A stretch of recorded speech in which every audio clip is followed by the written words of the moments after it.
Hi sea stars, welcome back to my channel. My name is Jessie and today we are going to be doing a little enchanting candle spellwork series. Now I usually save all of my spellwork for my Patreon. In fact, this will be uploaded to my Patreon first, so if you're joining me from there, hello. Joining me here on YouTube, then hello as well. If you guys are having a fantastic day today. I wanted to do a little bit of an introduction just to show you a little bit about what my community is like over there and a little bit about what you can expect to see from me. And I thought that this would be the perfect video to dive in with because I found this candle in the thrift store recently, and you all know how much I love to thrift things. I prefer to really not buy things new, and honestly, I don't know where I could have found something like this that was brand new and for as cheap as I bought it for. It's absolutely stunning. It is a candle, like I said, but it's a very odd candle. It's like a jelly base candle. Very strange, but we're gonna work with it because I really wanted an enchanted candle for my baths. That's what we're going to be doing today. I'm going to show you how I bless and enchant the majority of my candles. Now this one is going to be a little bit different. Obviously I can't like poke holes in it and dress it with herbs because it's like jelly. It's so...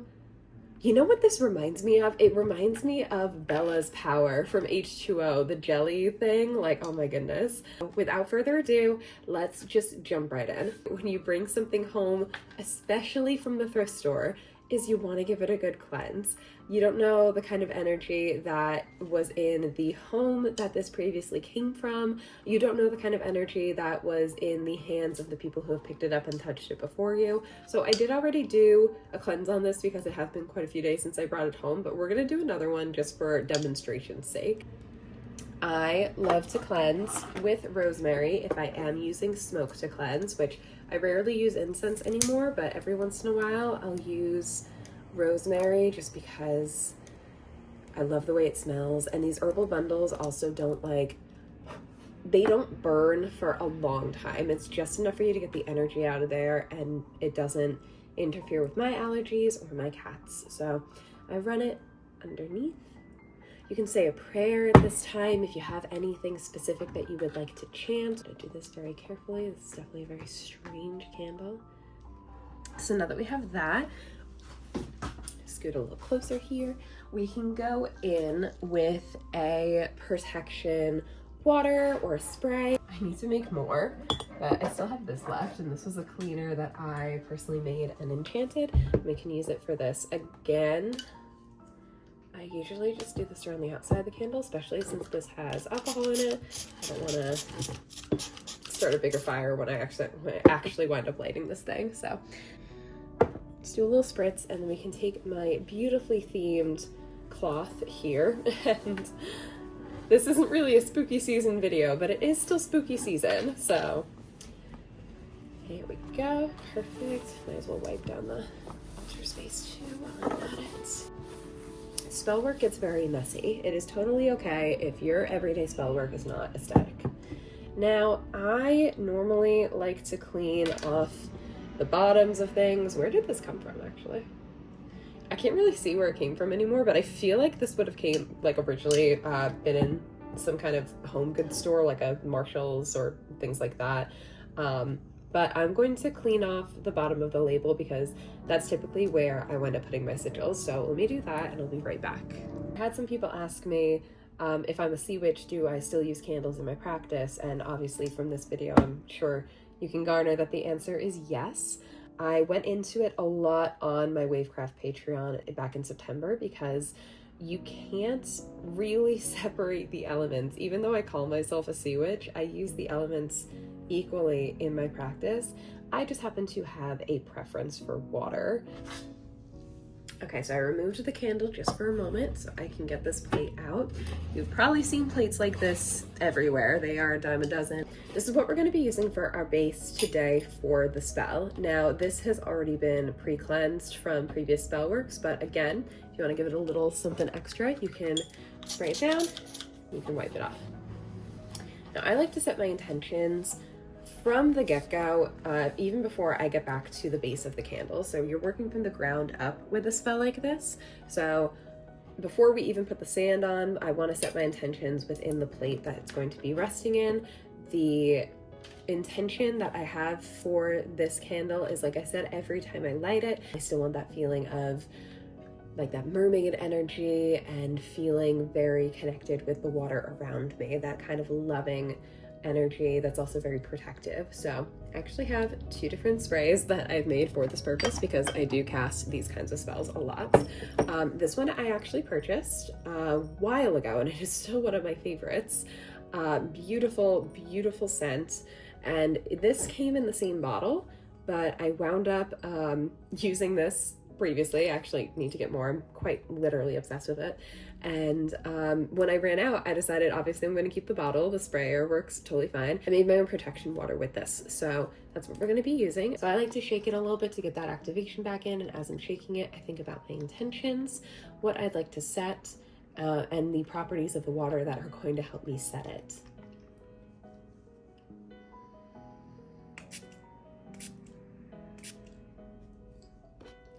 Working in water magic, I like to do things in 3s. You can choose a number that is sacred to you. This one still has some rose quartz chips inside. That's what you're hearing in the bottle. I don't know how well you can see it, but the plate is quite damp at the bottom. So you can stop things here. If you don't have sand, that's totally fine. You can use the waters and the sprayer around you, and you can just draw the sigil that you want to create. Oh, God, I love that smell so much. So for me, if I'm focusing on matters of like mermaids and things like that, I usually, again, like to do things in 3. So I'll do 3 different sigils. And these, like I said, they can be sigils or they could actually just be symbols. So for me, I'm going to keep things a little simple and just do symbols. So I don't know how well you can see this. I'm sorry if you can't see it. At the top, I did the elemental symbol for water. Then I did a heart in the center. And at the bottom, I did a little mermaid tail. Then we're going to reinforce it. So we have the water as the base. Now I do have sand on me. Obviously, I carry it between my toes every time I leave the beach. So I have quite a lot of it stored up. And just a light dusting. I don't want to completely cover the plate. Or I mean, I want to completely cover the plate, but I don't want to fill it up like super heavy. So I'll start off with that much. And we'll just kind of shake it to even it out. Perfect. Now that we have this here, we can redraw the same symbols if we want to with, I like to use a shell. You can use your finger. Anything that you have will work for this. I'm trying to be able to see that just a little bit better.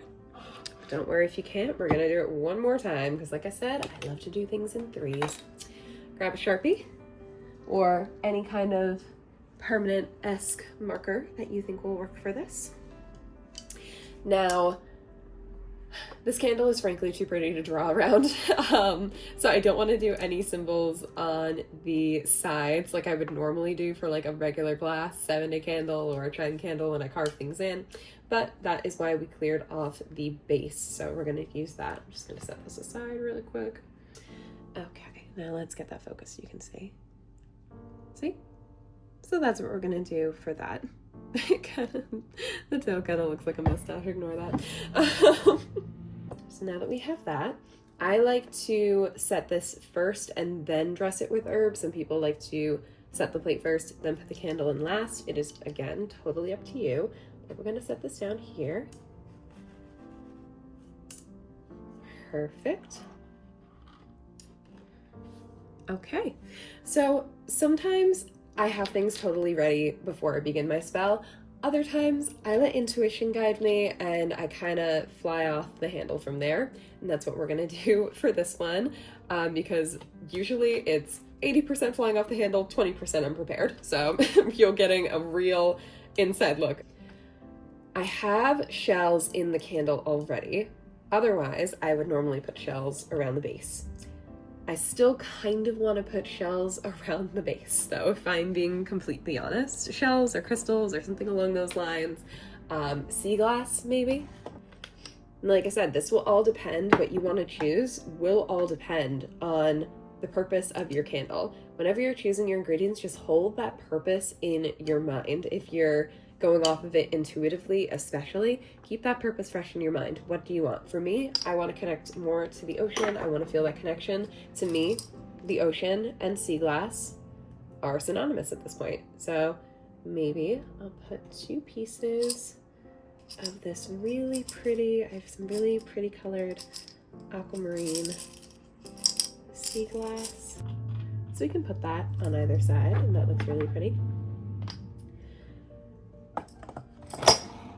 I might try to get some herbs just around the rim here. And my 2 favorite herbs, well, one technically isn't an herb. My 2 favorite ingredients that I go back to time and time again are rosemary and sea salt. It makes me feel connected to the ocean. It makes me feel connected to my Italian ancestry. And so I like to combine the 2 for that reason. Now, the important thing when using any sort of ingredient in your practice is that you give it a purpose. Sea salt has a lot of different properties, as does rosemary. When you're just adding them into the, which fails caught in real time. If you're just adding them into the spell, just as they are, there's a lot of different properties that the herb is known for. So without asking it for its specific properties, kind of giving it that purpose, it's not going to know what it's doing within the context of the spell. I like to take my ingredients, shake them up a little bit, get the energy kind of flowing because it's been stuck in a bottle for a little while. Then I like to pour a little bit in my hand, and you can do as much or as little as you would like for this. Like I said, I just want to focus on the outside, the outer edges of the candle. I'll usually run my fingers through it and give it a purpose. So this purpose, I am calling upon the spirit of sea salt to connect me to the energies of the ocean. And then I can just do a little bit, like I said, on the edge. And I'm going to go, if you've guessed it, in 3 circles. Beautiful.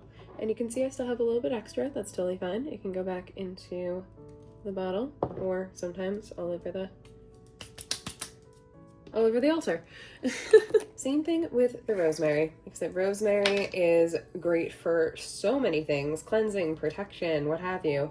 But for this spell in particular, you can vividly picture exactly what you want the herb to do. That I'm picturing that nice rosemary breeze drifting in from the seaside as I'm sitting on a Italian terrace drinking coffee in the morning. Like, that is the vibe that I'm going for. And so that's the vibe that I'm pushing into the herb.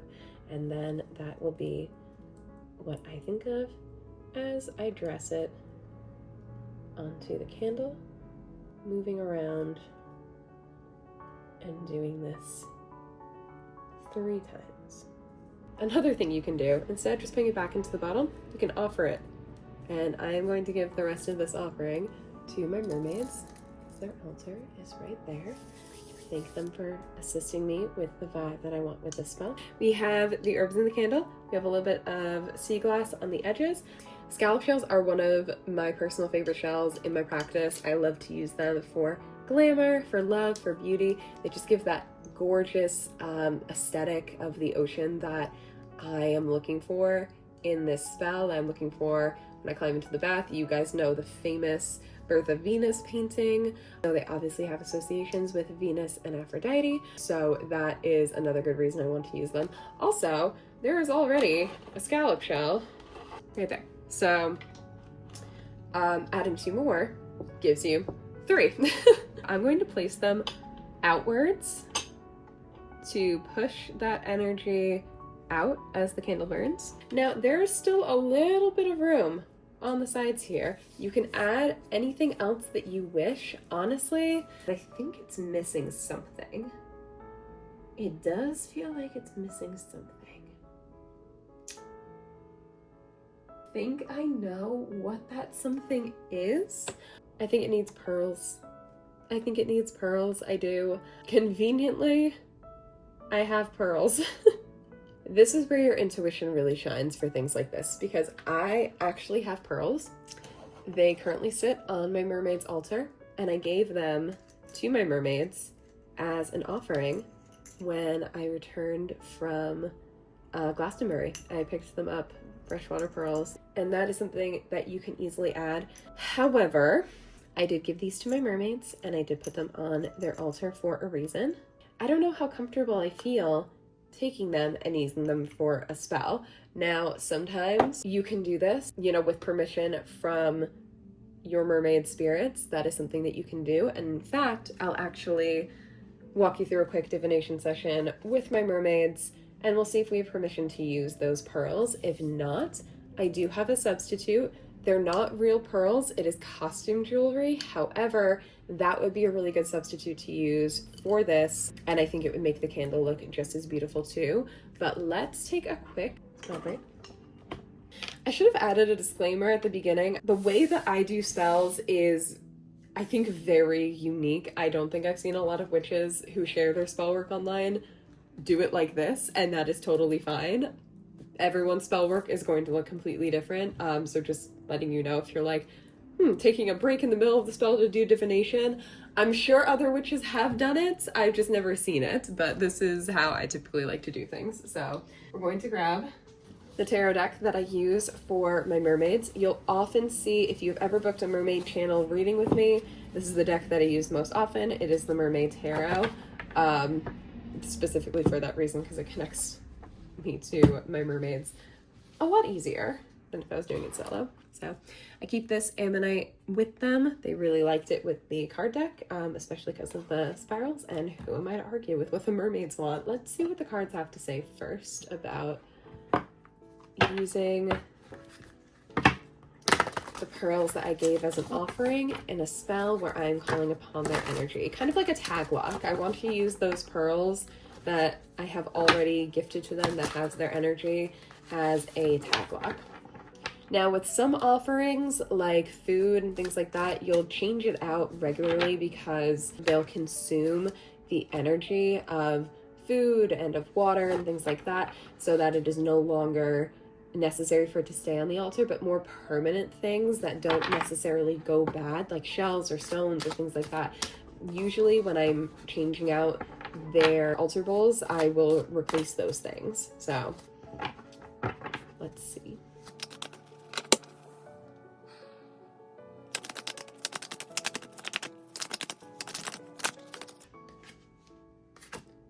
Okay, so I pulled Temperance. That's usually a good sign.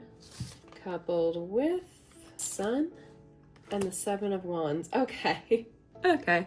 I'm taking this as it's a go-ahead as long as I give them back, as long as I return them once I am done with them to their altar space, which is fine. Okay, cool.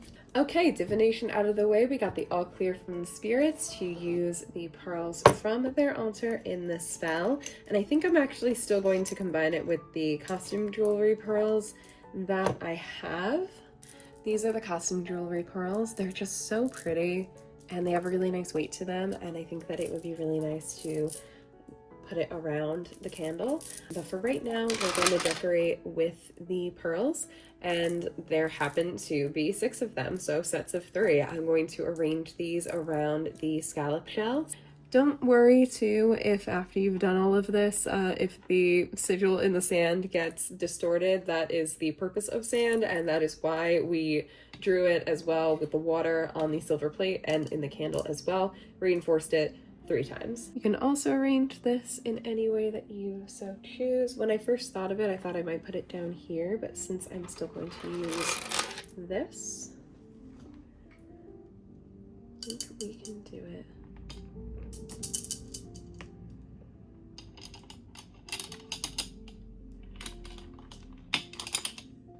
Like that. Oh, that looks so good. Okay, perfect. I think that we have it. Oh, that looks so beautiful. Okay, that's exactly what I was going for.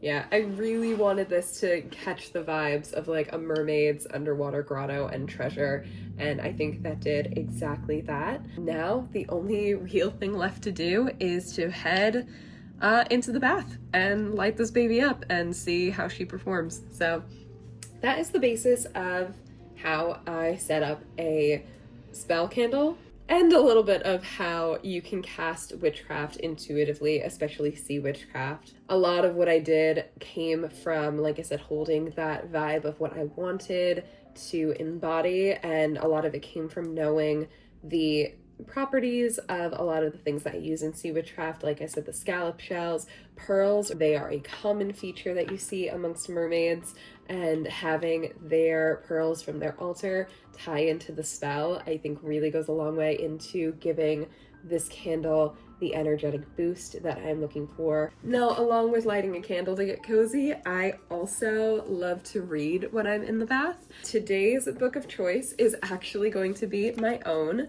This is my author proof, so ignore the little label there, but this is The Witch's Apprentice. It drops October 28th. It's all about witches set in New Orleans, and it is a murder mystery romance that I am really, really excited to finally have out. Oh my gosh, I can't believe it. It's getting so close. So with all that being said, that is the end of this video. Thank you guys so much for watching. I really hope that you enjoyed. If you want to see more follow along spell series like this with me, if you want a deeper dive into the world of sea witchcraft and my personal journey, feel free to check out my Wavecraft Patreon. Everything will be linked down below. If you want a fun spooky season murder mystery romance, then feel free to check out The Witch's Apprentice. That's coming out October 28th. That is also my birthday. Thank you guys so much for watching, and I will see you soon. Bye, sea stars.